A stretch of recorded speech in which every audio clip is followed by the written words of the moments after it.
Hello दोस्तों, स्वागत है आपका आपके पसंदीदा यूट्यूब प्लेटफॉर्म नोट्सबुक आईएएस में। दोस्तों, आज हम लोग बात करने वाले हैं प्रधानमंत्री विद्या लक्ष्मी जो स्कीम है इससे संदर्भ में।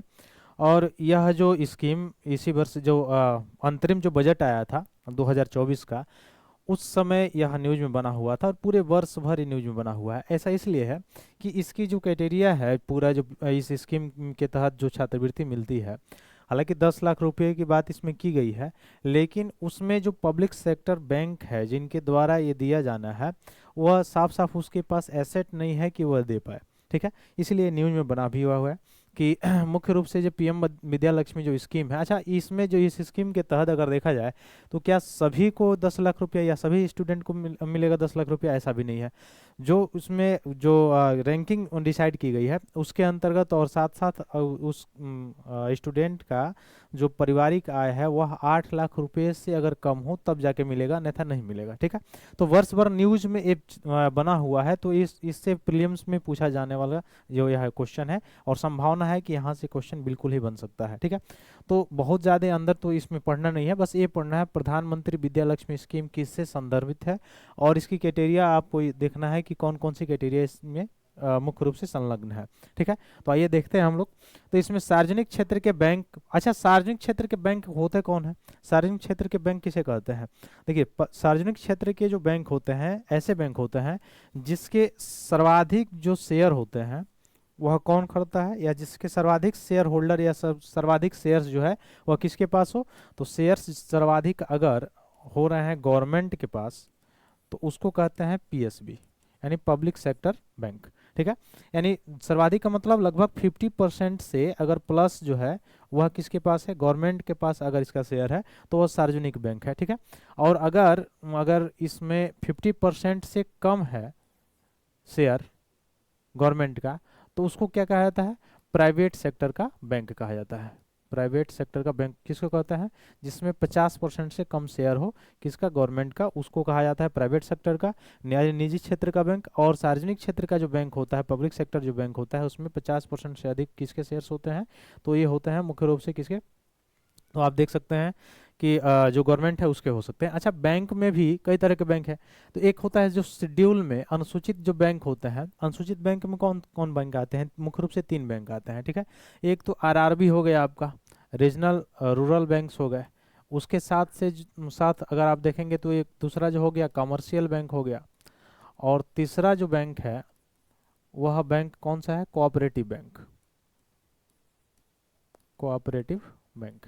तो ये 3 बैंक जो है किस में आते हैं? अनुसूचित बैंक, शेड्यूल बैंक में आते हैं। और शेड्यूल बैंक में भी, इसमें भी कैटेगरी है इसका कि हाँ जिसका 50% से अधिक शेयर हो। अच्छा, शेयर का मतलब क्या होता है? अच्छा, शेयर में हम लोगों ने पढ़ा था कि शेयर जो एफडीआई के रूप में आता है उसमें स्वामित्व मिलता है, इसलिए वो अस्थायी होता है। तो इसमें जो शेयर होता है, जो उसमें आप देखे होंगे 2 श्रेणी में बैंक लेते हैं लोन के रूप में। एक श्रेणी फर्स्ट होता है, एक श्रेणी सेकेंड होता है। तो जो सीईटी फर्स्ट होता है, उस सीईटी फर्स्ट के रूप में लेना बैंक के लिए सर्वाधिक जो है नुकसानदायक होता है, लेकिन सीईटी सेकेंड के रूप में जो परिसंपत्तियां लेते हैं बैंक, वह जो है लाभदायक होता है। इसलिए क्योंकि शेयर क्या अगर घटता है या बढ़ता है तो उससे बैंक पर कोई बोझ नहीं बढ़ता है, बैंक के रेमिटांस पे कोई बोझ नहीं बढ़ता है, रेमिटांस देना आवश्यक नहीं होता है। अगर हानि हुआ तो वह जो शेयर होल्डर होगा उसको भी हानि जो है हानि उठाना पड़ेगा, अगर लाभ जो है हो रहा है तो शेयर होल्डर को भी लाभ मिलेगा। ठीक है, तो इसलिए बैंक पे ज़्यादा जोखिम नहीं होता है, और उसे एनपीए घोषित होने में भी ज़्यादा जो है एनपीए भी घोषित नहीं हो सकता है। ठीक है, तो ये सारी चीज़ें हैं। तो पीएसबी ने इसके कार्यान्वयन के संबंध में कई चिंताएं जाहिर की है पीएम विद्या लक्ष्मी स्कीम के तहत। तो बस ये याद रखिएगा पीएसबी है क्या, इकोनॉमिक से रिलेटेड होगा।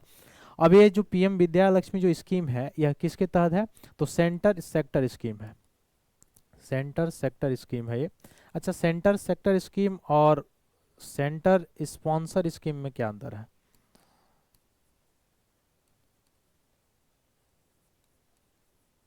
देखिए, सेंटर सेक्टर स्कीम यानी केंद्रीय क्षेत्र की जो योजना होती है उसमें 100% जो फंडिंग होती है वो किसकी होती है?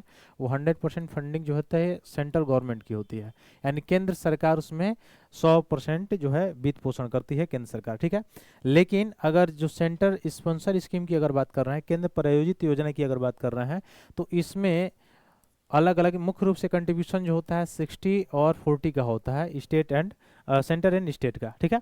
उसमें भी जो पूर्वोत्तर राज्य या हिमालयी राज्य होते हैं उसमें 90 और 10 का होता है। इवन जो केंद्र शासित प्रदेश होते हैं वहाँ भी 90 और 10 का, या इवन कहीं कहीं पे 100% भी होता है, ठीक है। इसका मतलब ये हुआ सेंट्रल स्पॉन्सर जो स्कीम होगा, केंद्र प्रायोजित जो योजनाएं होंगी, वह उस योजना में केंद्र के साथ साथ राज्यों का भी कंट्रीब्यूशन रहता है, ठीक है। यानी वित्त पोषण में, फाइनेंस करने में राज्य भी पैसा देंगे और केंद्र भी देगा। लेकिन जो केंद्रीय क्षेत्र की योजना होती है उसमें केवल और केवल पैसा जो है या वित्त पोषण कौन करता है, केंद्र सरकार करता है 100%, ठीक है। तो वैसे ही अगर आपसे पूछा जाए कि पीएम विद्या लक्ष्मी जो योजना है इसमें फंडिंग कौन करता होगा, तो सेंट्रल गवर्नमेंट करती होगी 100% फंडिंग।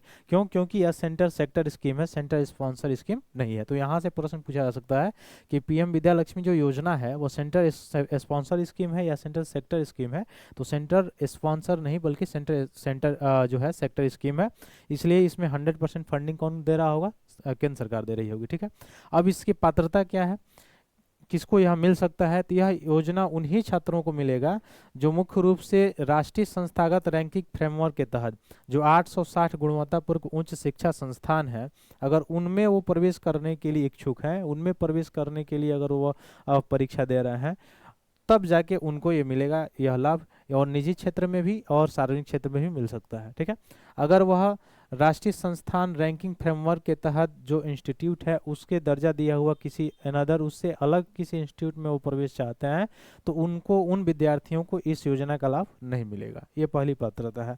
दूसरी पात्रता ये है कि यह छात्र किसी अन्य केंद्र राज्य सरकार की छात्रवृत्ति, ब्याज अनुदान योजना या शुल्क प्रतिपूर्ति अगर कोई प्राप्त करता है तो उसको नहीं मिलेगा। यानी कोई स्टेट और गवर्नमेंट कहीं की अगर उस छात्र को कोई और छात्रवृत्ति योजना दे रहा है तो उस स्टूडेंट को यह पीएम विद्या लक्ष्मी योजना के तहत जो है छात्रवृत्ति जो है नहीं मिलेगा, ठीक है। इस चीज़ को याद रखिएगा, ठीक। ये सारी चीज़ें हैं। तो दो क्राइटेरिया आपने देखा अभी। तीसरा क्राइटेरिया क्या है कि अगर शैक्षणिक आधार पर इंस्टीट्यूट से अगर स्टूडेंट को अगर हटा दिया जाए, निकाल दिया गया हो, या ब्याज अनुदान या ऋण गारंटी के लिए, तब वो क्या होगा, पात्र नहीं होगा। अगर उसको निष्कासित कर दिया गया है उस इंस्टीट्यूट से तब भी पात्र नहीं होगा। तो तीन क्राइटेरिया कौन कौन सा है, एक क्राइटेरिया हो कि अगर रैंकिंग जो प्राप्त इंस्टीट्यूट है अगर उसमें वो प्रवेश चाहता है, चाहे वो निजी क्षेत्र का हो चाहे सार्वजनिक क्षेत्र का हो, अगर उसमें वो प्रवेश चाहता है तब जाके उसको ये इसका लाभ मिल सकता है। दूसरा कि अगर कहीं का स्टेट गवर्नमेंट अगर कोई अन्य प्रकार की छात्रवृत्ति दे रही है और वह स्टूडेंट चाहे कि विद्या लक्ष्मी योजना के तहत उसको लाभ मिले तो उसको लाभ नहीं मिल सकता है। और तीसरा कि अगर इंस्टीट्यूट ने उसे निकाल दिया हो या वह स्टूडेंट बीच में ही पढ़ाई छोड़ के चला गया हो, तब उसको मुख्य रूप से देखेंगे तो गारंटी अनुदान या ब्याज अनुदान या ऋण गारंटी नहीं मिलेगी, ठीक है। फिर अगर देखेंगे तो यह किसके माध्यम से मिलता है, तो ये पोर्टल जो है उसके माध्यम से आवेदन कर सकते हैं। और बैंक मुख्य रूप से जो पीएसबी है, पब्लिक सेक्टर जो बैंक है, वह क्या करेंगे, इस ऋण को देने का काम करेंगे, ठीक है। अब कितना ऋण दिया जा सकता है, तो मैक्सिमम 10 लाख रुपए का ऋण इसमें दिया जा सकता है, ये आप याद रखेंगे। तो 10 लाख रुपए तक का ऋण दिया सकता है। और कितने % ब्याज पर, अगर आपसे पूछा जाए कि यह अनुदान जो होगा क्या ब्याज मुफ्त होगा, नहीं, बिल्कुल रियायत ब्याज पर यानी 3% ब्याज पर दिया जाएगा, ठीक है। ये चीज़ याद रखिएगा। तो 10 लाख रुपए तक ही इसमें अनुदान है और 3% ब्याज पे है, ठीक। तो ब्याज याद रखिएगा 3%, ठीक। तो ये सारी चीज़ें थी पीएम विद्या लक्ष्मी से क्या क्या पात्रता है, सेंटर सेक्टर स्कीम है, ये याद रखिएगा, ठीक है। और किनको किनको इसका लाभ मिल सकता है, इससे रिलेटेड है। यह न्यूज़ में क्यों अभी फिलहाल में बना हुआ था, उसका कारण ये था कि जो पीएसबी थे, पब्लिक सेक्टर जो बैंक थे, उन्होंने कंसर्न, चिंताएं जाहिर की हैं कि जो आने वाले समय है उसमें और एनपीए बढ़ सकता है और जो नॉन परफॉर्मिंग जो एसेट्स है उनका जो है वजन बढ़ सकता है, वेटेज जो है बढ़ सकता है। इसलिए उनकी चिंताओं के कारण यह विषय में रहा है, यह जो है सुर्खियों में रहा है और पूरे वर्ष भर ये सुर्खियों में रहा है जब से ये आया है पीएम विद्या लक्ष्मी स्कीम, ठीक है।